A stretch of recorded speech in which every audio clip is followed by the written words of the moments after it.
Над 80 на коњаници од повеќе места на Македонија доцна попладнево традиционално пристигнаа во славно историско Крушево по повод предстојниот празник Илинден.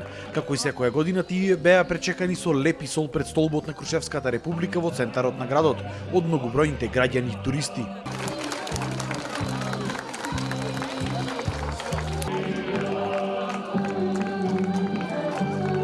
Потоа коњаниците се упатија на гумење, каде исто така имаше организирано пречек.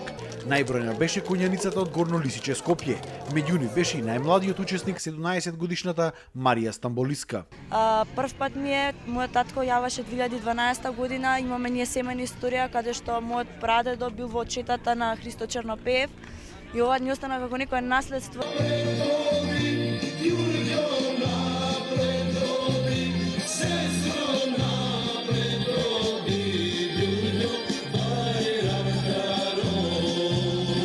Групата сме 21 коњаник, патуваме 5 дена и чувството е неописливо кога ќе стигнеме тука. Ова е едно мало подсетување за оние кои што не знаат, поготово за младите, да дознаат што било, како било, проткаено со културен план. Мислам дека никогаш нема да заборавиме кои сме биле и што сме. Доста коњаници имаше кои дојдоа и од Бигорскиот манастир и од Кичево.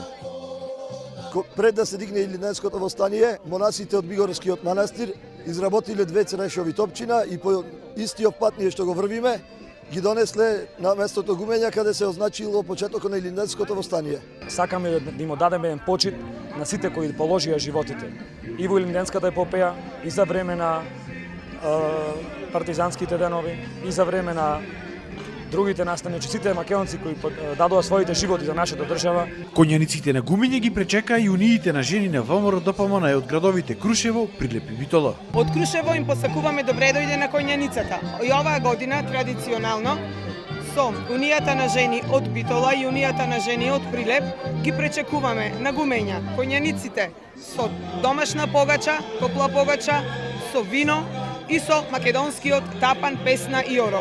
Се надеваме дека ќе премине во традиција и во наредните години. Пречекот на коњаниците е почеток на започнувањето на одбележувањето на празникот Илинден. Нашата порака е достоинствено и сите заедно, како што заслужуваме, затоа што овој празник е на сите, да си го празнуваме сите заедно и достоинствено. Така да продолжуваме сега понатаму со богатата програма која следи во наредните денови, богата програма, значи која вклучува концерти, која вклучува хорови, која вклучува театарски представи.